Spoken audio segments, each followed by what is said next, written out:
The expanding prison industrial complex has a vested interest in keeping people locked up.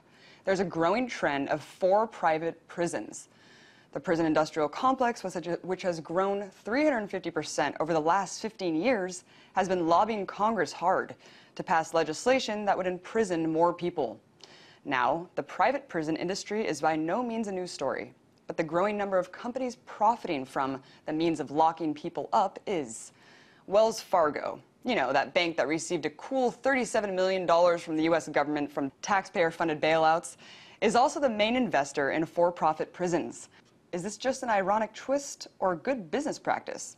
Joining me now is Axel Caballero, founder of Cuénteme. So, Axel, thanks for joining us. You know, the Netherlands recently closed prisons for a lack of prisoners. Why is America so different than these countries, and why are there so many people locked up in the prison system here? Well, essentially what's happening, first of all, thank you for having me on. Essentially what's happened is that there has been a move to privatize the prison industry, to increase this industrial prison complex. And it started with the war on drugs. It really started in the 80s. There was a coalition of individuals during the Reagan administration who set up and set out to move, you know, both policy, social issue policy, accordingly with privatization policy, because there was money to be made. And any time that we see a social issue happening and boiling up, you know, we always have somebody willing to make a buck on it. And this is what's happening right now. We've seen the rates increase year by year by year. And in the last decade alone, we've seen it exponentially increase. So, seeing as how most prisoners are locked up for nonviolent drug offenses, do you see a correlation between the federal overstepping of states' rights with, let's say, the marijuana issue right now? Well, what's happening is a twofold strategy. The majority of the contracts from private prisons happen at the state level. And so what is happening is that these private prison corporations are going into states like Arizona, like Florida, like even California, and they're throwing money at legislators, at campaigns. They're throwing money really at anyone who will basically further their agenda and push forward legislation, both criminal legislation as well as privatization legislation, in their favor. We've seen it in Arizona time and again. We saw it with SB 1070 in Arizona, which is another element, not only drug offenses, but also immigration related. We saw it in Florida, and we're seeing it across the country, and it's a very, very disturbing trend.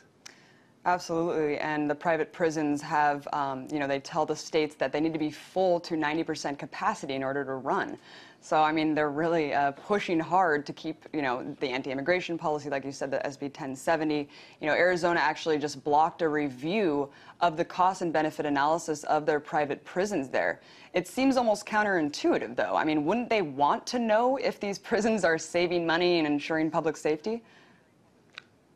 Well, of course, that's what we would want to know, but the reality is that it's entrenched. The industry is entrenched within the state. They have spent a lot of money. In fact, during the last campaign season, the spokesperson for Brewer's campaign, Governor Brewer's campaign, Chuck Coughlin, was a lobbyist for the private prison, for CCA in particular.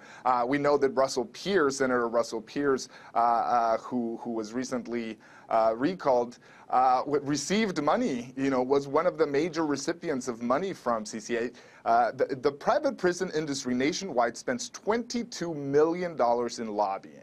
And out of those, each state, they put a lot of money through the pockets of legislators. And they know that they can get in bed with them, that they can really push for the policy. And we've seen, counterintuitive to what they, you know, public policy wants us to believe from Arizona, we've seen an actual increase in the cost from $400 million that was a few years ago to now $1 billion a year. So this is definitely bankrupting bankrupting our states. And not only that, but it is increasing a trend across states where public policy is not at the forefront, or the best public policy is not at the forefront, but the interest for these corporations is at the forefront. We're also seeing it in Florida right now, where Southwest Ranches is about to get the largest private prison in the whole country, and particularly an immigrant detention center. And we know there that the campaign contributions have flown in. $400,000 to the Republican Party,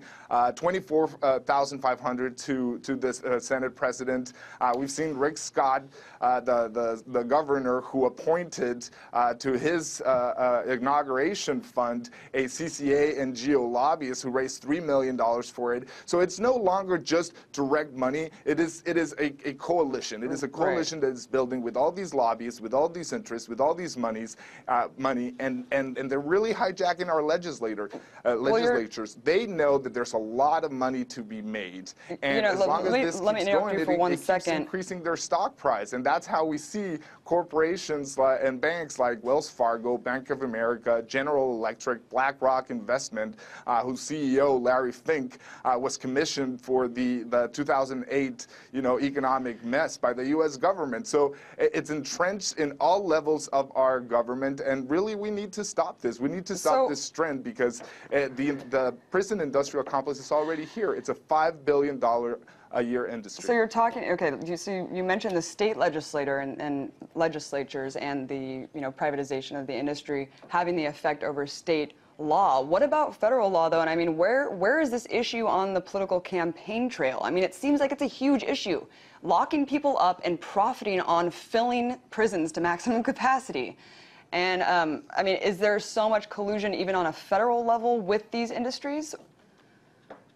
Oh, absolutely. For example, state senator or senators for Florida in particular, Marco Rubio, received $50,000 from the GEO group. We're also seeing a direct lobby and hit to increase funding for ICE, because they know that if more funding goes to ICE and more policies to detain immigrants happen, then contracts at the federal level for immigrant prisons, particularly like the one in Southwest Ranches, is going to happen. This is why it's a disturbing trend. In fact, what's even more puzzling to a certain extent is to have, for example, the chairperson for the DNC, Representative Debbie Wasserman Schultz, endorse the facility in Southwest Ranches, even after 98% of her constituents have said this is no good. This is actually going to be very detrimental to our community. And even after that happened, her and Senator Bill Nelson proposed that this was going to be an economic issue, but it's not an economic issue. In this case, it's an immigration issue. It's a public policy issue, and we have to make sure that we separate those two items. It is not about making more money for these corporations. It's about making sensible public policy. And Axel, yeah, it does seem extremely hypocritical for a country that goes around the world and touts democratic ideals and freedom abroad to lock up more of its citizenry than any other country in the world. That was Axel Caballero, founder of Cuéntame.